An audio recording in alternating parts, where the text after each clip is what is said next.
Bonjour les vivants! Aujourd'hui j'ai envie de vous faire cette vidéo parce que c'est quelque chose qui me met hyper mal à l'aise. Comment on arrive à parler d'argent? En fait, moi, depuis toujours, c'est quelque chose qui me met hyper mal à l'aise. Mais quand je dis hyper mal à l'aise, c'est-à-dire que j'arrive jamais à dire le moment où il faudrait qu'éventuellement je sois payé pour ce que j'ai fait comme cours ou voilà, où je vais dans ma tête trouver voilà, 36 excuses pour me dire non, mais voilà, je mérite pas d'être rémunéré alors que bon, bah, j'ai fait un travail, c'est normal d'être rémunéré.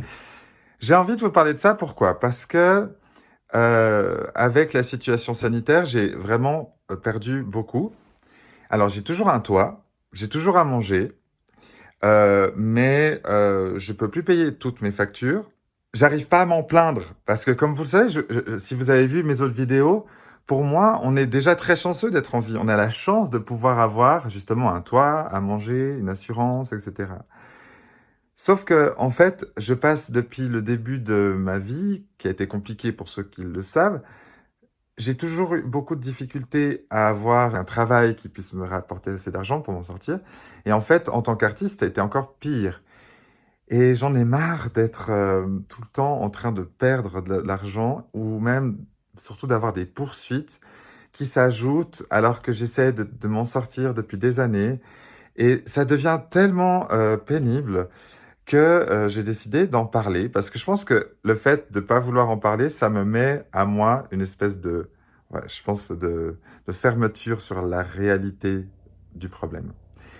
Et je pense qu'on a tous un rapport à l'argent qui est complètement différent. Il y a vraiment tous les cas de figure. Et sachez que je ne critique aucun cas de figure, c'est-à-dire que l'argent, il vous appartient. Vous en faites ce que vous voulez, que vous en ayez beaucoup ou pas, que vous fassiez des achats compulsifs ou pas, que vous soyez dans l'opulence ou pas. En fait, c'est votre vie et c'est à vous de savoir qu'est-ce que vous voulez en faire. Ça, c'est pas du tout quelque chose que moi, j'ai envie de dire dans cette vidéo. On devrait tous faire comme ci, on devrait faire tous comme ça. Non. Je pense qu'on a tous quelque chose à vivre ici. Et puis si on ne le fait pas exactement comme les autres, c'est peut-être pour une raison. Laquelle, je sais pas. Mais au moins, voilà, c'est mon point de vue. Que vous sachiez qu'en regardant cette vidéo, voilà. L'approche de cette vidéo, c'est que je vais vous dire vraiment ce que je ressens sur le moment. Comme ça, ben, je serai toujours dans cette honnêteté qu'on a eue. Et je vous remercie encore de vos messages de retour qui me disent que voilà, qui vous touchent et puis que vous sentez que je suis sincère. Et c'est pour moi le plus important. Alors oui, j'ai une idée derrière la tête en faisant cette vidéo, mais j'ai aussi envie aussi de vous dire pourquoi ça a toujours été difficile pour moi d'en parler. Donc on va partir sur le début. Le début, c'est j'ai été au social, donc c'est-à-dire qu'on gagne suffisamment d'argent pour être censé être capable de se nourrir et d'avoir un toit. Ça veut dire que être censé, c'est-à-dire que en fin de compte, si vous avez quelle que soit comme facture qui vous tombe dessus, vous pouvez ne plus avoir les moyens de payer cette facture parce que c'est pas suffisant pour arriver à payer les factures. Vous n'arrivez pas en Suisse à vivre avec un social, c'est très difficile. Et moi, c'est ce qui m'est arrivé, c'est que c'était mes 18 ans, j'avais pas du tout encore la notion de l'argent, j'étais en train de découvrir tout ça, j'étais dans mon studio tout seul, plus d'aide de la part de mes parents, juste enfin voilà, du soutien moral, mais voilà, il fallait que je me débrouille.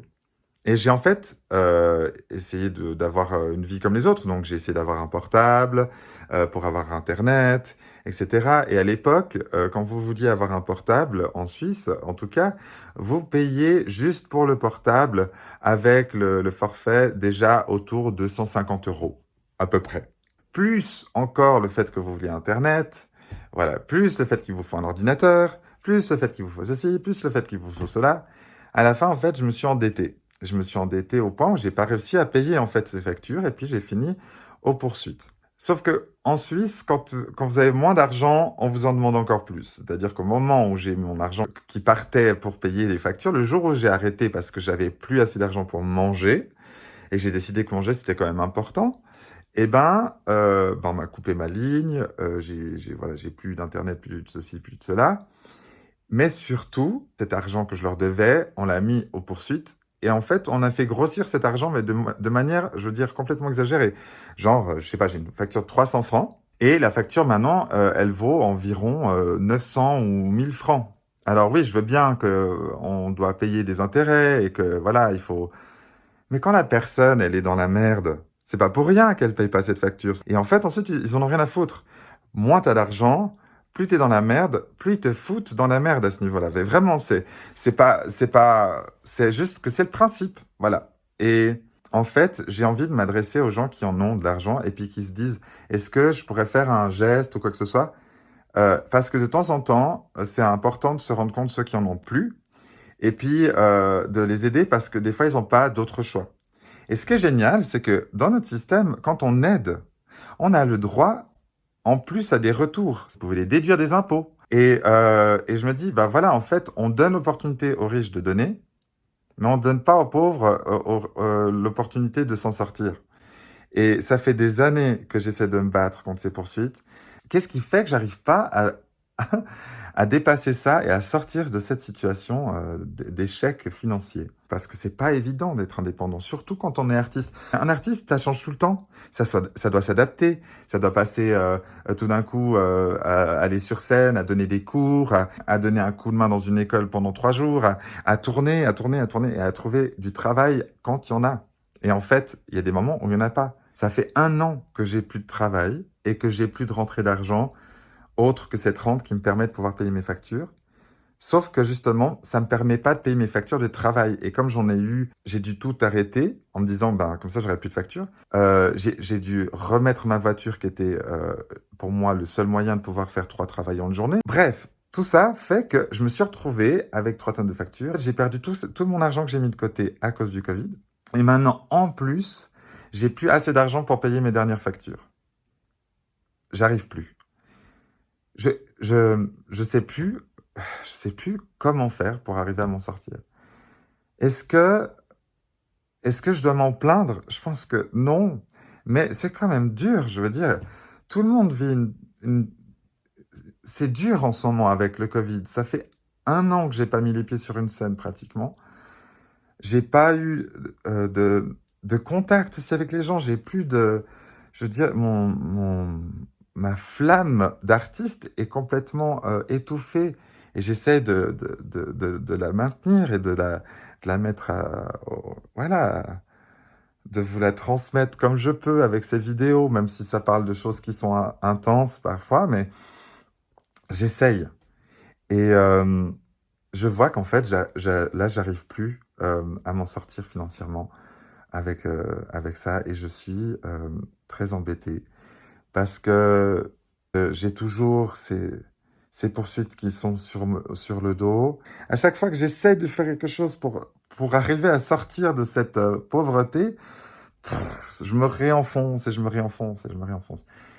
Et c'est pour ça qu'en commençant cette chaîne YouTube, je me suis dit peut-être que je trouverais un moyen d'arriver à trouver un fonds de commerce qui me permettrait de pouvoir arriver à m'en sortir et puis à attendre que mon statut d'artiste puisse me sortir de cette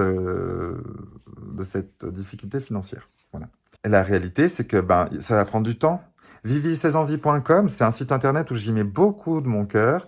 Et de nouveau encore, les produits que je mets sur ce site, je devrais les mettre beaucoup plus cher que ce qu'ils sont. Mais je veux être le plus juste vis-à-vis de ma démarche, vis-à-vis du temps que je passe, vis-à-vis de ce que j'ai fait, vis-à-vis de combien j'ai dépensé pour cette structure complète. Et je me dis, voilà, si je fais ça comme ça, etc., je gagnerai peut-être suffisamment pour avoir un salaire. Mais pas pour me faire des milliers et des milliers comme certains font et puis qui font une super marge. Moi, non, c'était pas ça l'idée. C'est l'est toujours pas. Mais il faut quand même que ça fonctionne. Il faut quand même que les gens, ils aient envie d'aller acheter sur mon site et qu'ils comprennent en fait ce que je veux faire de ça. Et qu'ils se disent, ah putain, en fait, c'est quelqu'un qui veut vraiment montrer l'utilité de ce produit, que c'est quelqu'un qui fait pas juste ça pour se faire de l'argent. Et le temps que mon message passe, eh ben, je peux attendre longtemps. Et, et, et je peux me démotiver aussi. Comme la semaine dernière où à un moment donné, c'était pas que dû à ça, c'était dû au fait à ce que j'ai ces problèmes de concentration. Maintenant, j'ai recommencé ma médicamentation, ça me fait beaucoup de bien. Mais c'est démotivant des fois de pas avoir complètement le succès et qu'en fait on est même carrément à l'opposé. Même si vous êtes là en train de m'encourager, vous n'êtes pas beaucoup et vous n'êtes pas suffisamment pour que je puisse arriver à m'en sortir. Et là, c'est là où j'ai envie de vous dire. Euh, j'ai J'ai fait un... Ça s'appelle Utip. Je vais aussi faire chez Tipeee. C'est des sites internet où vous pouvez, m'encourager avec 1 franc, 2 francs, 2 euros, 5 euros. Ça peut être juste une fois ou ça peut être une fois par mois. C'est juste une façon, en fait, de m'encourager en tant qu'artiste. Ce serait pour moi un moyen d'arriver à pouvoir m'en sortir et continuer d'être là avec vous sur la chaîne, mais aussi de pouvoir arriver à m'en sortir en tant qu'artiste, ce qui est en ce moment impossible. Avec le Covid, c'est impossible. Si j'arrive à faire des vidéos qui parlent de choses intenses avec ma sincérité et que vous avez envie que j'en parle, faites-moi un commentaire. D'ailleurs, mettez-en un et dites-moi, ben moi j'aimerais bien que tu parles de ça, j'aimerais bien que tu... Et puis, je ferai toujours mon possible de pouvoir vous en parler avec mon cœur, avec mon ouverture et avec ma bienveillance et surtout ma transparence sur le sujet, comme je le fais maintenant. Et puis, ça me permettra peut-être à un moment donné de pouvoir m'en sortir financièrement et d'arrêter d'avoir de l'aide de l'État et de pouvoir être enfin indépendant, mais pas indépendant dans le sens où je serai toujours dépendant de vous. En fait, c'est un don, c'est un peu d'amour que vous me donnez, même si c'est de l'argent. Et c'est ça qui est dérangeant, c'est qu'en fait, je devrais prendre ça comme de l'amour et pas comme de l'argent. Et c'est ce truc argent qui me met complètement dingue, qui me rend fou, quoi. Alors oui, j'ai besoin d'argent en ce moment. Et oui, c'est qu'en fait, j'ai besoin de votre amour dans un sens. Et j'ai besoin que vous puissiez faire un geste, quel qu'il soit, petit ou grand. Ce sera déjà ça. Sachez que depuis que j'ai fait ma story il y a 1 semaine et demie, vous étiez 160 à l'avoir vue. Et je vous ai parlé donc de cette demande de financement. Et ben, j'ai eu zéro don. Et ça fout un coup un peu sur le moral. Je me dis, est-ce que en fin de compte, je le mérite? Est-ce que je le mérite? Je sais pas. Franchement, je suis pas suffisamment, j'ai pas suffisamment d'ego pour me dire que, bah, bien sûr que je le mérite. C'est vous les trous du cul. Non, je suis pas comme ça. Je me remets tout le temps en question. H24, je suis toujours en train de me dire, est-ce que je mérite votre attention? Est-ce que je mérite euh, votre aide? Ou votre partage, je dirais, pour être honnête. C'est comme ça que j'aimerais le voir. C'est un partage. Voilà. Donc, vous trouverez dans le lien de cette vidéo le site internet viviersesenvies.com où il y a des trucs sympas à acheter, vraiment sympas à acheter, que vous pourrez recevoir en 2 semaines. C'est pas très long. Et c'est des produits que j'ai testés. Vous pouvez voir comment je les ai utilisés. Pour ceux qui connaissent, ben, vous savez déjà la musique.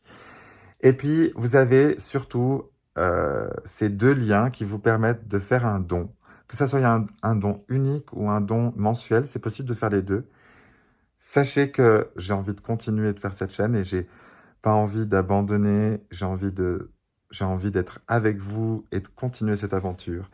J'ai plein de sujets qui m'importent et que j'ai envie de vous mettre en avant, que ça soit sur l'hypersensibilité, l'intuition, la différence des enfants, euh, tout ce que j'ai pu vivre personnellement et que je pourrais vous parler avec sincérité et sans jugement parce que ma vision n'est jamais que la mienne. J'essaie toujours de comprendre ce que les autres pensent aussi.